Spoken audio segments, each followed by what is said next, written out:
உலகம் முழுவதும் தற்போது பெரும் பீதியை கிளப்பியுள்ளது மூன்றாம் உலகப் போர் குறித்தான செய்திகள். 2 உலகப் போர்களை கண்ட இந்த உலகம் மூன்றாம் உலகப் போரை சந்திப்பதற்கு தயாராக இல்லை என்பதே நிதர்சனம். காரணம், முதல் மற்றும் 2ஆம் உலகப் போர் தந்த தாக்கங்கள் தான். குறிப்பாக 2ஆம் உலகப் போரில் பயன்படுத்தப்பட்ட அணு ஆயுதம் உலக மக்களின் அணுக்களை இன்றளவும் அசைத்து பார்த்து கொண்டேதான் இருக்கிறது. முதல் உலகப் போர் உலகின் பெரும்பாலான நாடுகளை ஈர்த்த மிகப்பெரிய போராகும். இது ஐரோப்பாவில் ஆரம்பமான போதும் உலகின் பல பகுதிகளில் பரவி முக்கியமான அச்சுறுத்தல்களையும் மாற்றங்களையும் உருவாக்கியது. இந்த போர் 1914இல் ஆஸ்திரியா ஹங்கேரி தலைவரான ஆர்க்டியூக் பிரான்ஸ் பெர்டினாண்டின் கொலைக்கு பிறகு ஆரம்பமானது. ஜெர்மனி, பிரான்ஸ், பிரிட்டன், ரஷ்யா போன்ற நாடுகள் முழுவதும் இதில் ஈடுபட்டன. முதலாம் உலகப் போரில் பிரிட்டனின் லீ என்ஃபீல்டு ரைபிள், ஜெர்மனியின் மாஸ்டர் ரைபிள், அமெரிக்காவின் ஸ்பிரிங்ஃபீல்டு ரைபிள் என ரைபிள்ஸ் மற்றும் கைத்துப்பாக்கிகள் அதிக அளவில் பயன்படுத்தப்பட்டன. அதோடு ஜெர்மனியின் மேக்சிம் கன், பிரிட்டனின் விக்கஸ் கன் போன்ற மெஷின் கன்கள் பயன்படுத்தப்பட்ட நிலையில் குளோரின் கேஸ், மஸ்டர்ட் கேஸ், போஸ்கின் போன்ற கெமிக்கல் ஆயுதங்களும் பயன்படுத்தப்பட்டன. மேலும் பிரென்கன் கேரியர் மார்க் 1 போன்ற ஆயுதங்களை பிரிட்டன் பயன்படுத்திய நிலையில் ஃபாக்கர் என்டெக்கர் மற்றும் சோப்வித் கேமல் போன்ற விமான தாக்குதல்களும் நடந்தேறின. ஜெர்மனியின் யூபோட்ஸ் போன்றவை பயன்படுத்தப்பட்ட போது ட்ரெட்நாட் போன்ற போர்க்கப்பல்களும் முதலாம் உலகப் போரில் முக்கிய பங்கு வகித்தன. முதலாம் உலகப் போர் பல சந்தர்ப்பங்களில் மாறியிருந்தாலும் 1918இல் அதன் முடிவுக்கு பிறகு புதிய ஒரு உலகளாவிய அரசியலமைப்பு உருவாகியது. ட்ரீட்டி ஆஃப் வெர்சலியஸ் என்று அழைக்கப்படுகின்ற பேராக் அமைதி ஒப்பந்தமானது போரை முடித்திருந்தாலும் அது அடுத்த உலகப் போருக்கான காரணங்களை உருவாக்கியது என்று சொன்னால் அது மிகையாகாது. ஆம், முதல் உலகப் போர் உண்மையில் 2ஆம் உலகப் போருக்கு வழிவகுத்தது.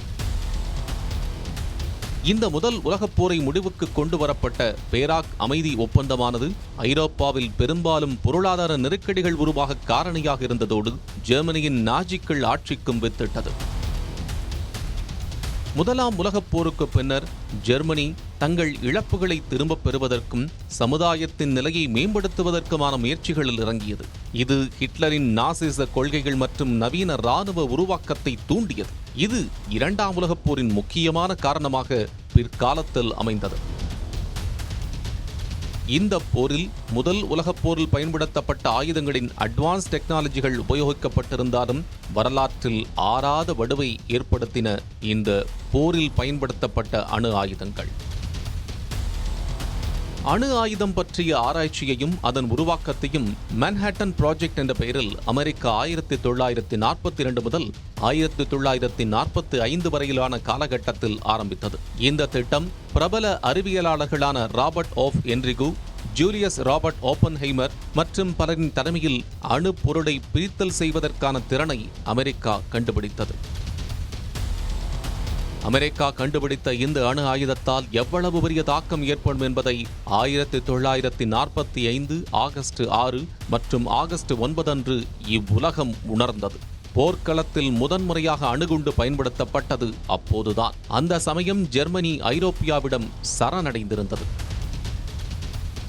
2ஆம் உலகப் போரின் நேச நாட்டு படைகள் ஜப்பானுடன் சண்டையிட்டுக் கொண்டிருந்தன. 1945ஆம் ஆண்டு ஆகஸ்ட் 6ஆம் தேதி காலை 8:15 மணியளவில் ஜப்பான் மக்கள் எதிர்பாராத சமயத்தில் அமெரிக்கா எந்த ஒரு எச்சரிக்கை அறிவிப்பும் விடுக்காமல் ஹிரோஷிமாவில் லிட்டில் பாய் என்ற முதல் அணுகுண்டை போட்டது. குண்டு விழுந்த வினாடியில் சுமார் 500 மீட்டர் சுற்றளவில் இருந்த மக்கள் அனைவரும் கனப்பொழுதில் புகையோடு புகையாக காணாமல் போனார்கள்.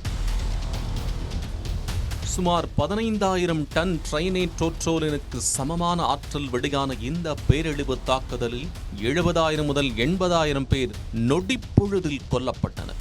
மேலும் அணுகுண்டு வீசப்பட்ட 1.6 கிலோமீட்டர் சுற்றளவில் சுமார் 62,000 கட்டடங்கள் தரைமட்டமாகின.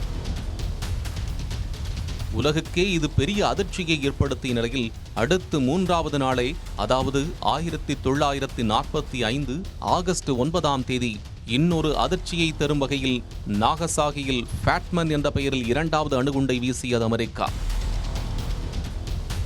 இந்த தாக்குதலுக்கு பின்னர் ஜப்பான் வேறு வழியில்லாமல் நேச நாடுகள் அணியிடம் சரணடையவே 2ஆம் உலகப் போர் முடிவுக்கு வந்தது. ஆனால் அமெரிக்காவின் அணுகுண்டு தாக்குதலால் ஏற்பட்ட உயிரிழப்பு, கதிர்வீச்சு பாதிப்பு ஆகியவற்றால் அந்த ஆண்டின் இறுதியில் பலி எண்ணிக்கை மட்டும் 1,40,000ற்குமாக அதிகரித்திருந்தது. குறிப்பாக அந்த அணுகுண்டு தாக்குதலின் கதிர்வீச்சு பாதிப்புக்குள்ளானவர்களின் சந்ததியினர் தலைமுறையாக உயிரியல் குறைபாட்டுடன் பிறந்து வருகின்றனர். இந்த நிலையில் 3ஆம் உலகப் போரானது அணு ஆயுத போராக விரிவடையும் என்று கூறப்படுவதால் உலக மக்கள் பெரும் அச்சத்தில் இருந்து வருகின்றனர். இந்த அணு ஆயுத போரின் விளைவுகள் சம்பந்தப்பட்ட நாடுகளுக்கும், ஏன் ஒட்டுமொத்த பூமிக்கும் பேரழிவை உண்டாக்குவதோடு கற்பனை செய்து கூட பார்க்க முடியாத பேரழிவை ஏற்படுத்தும்.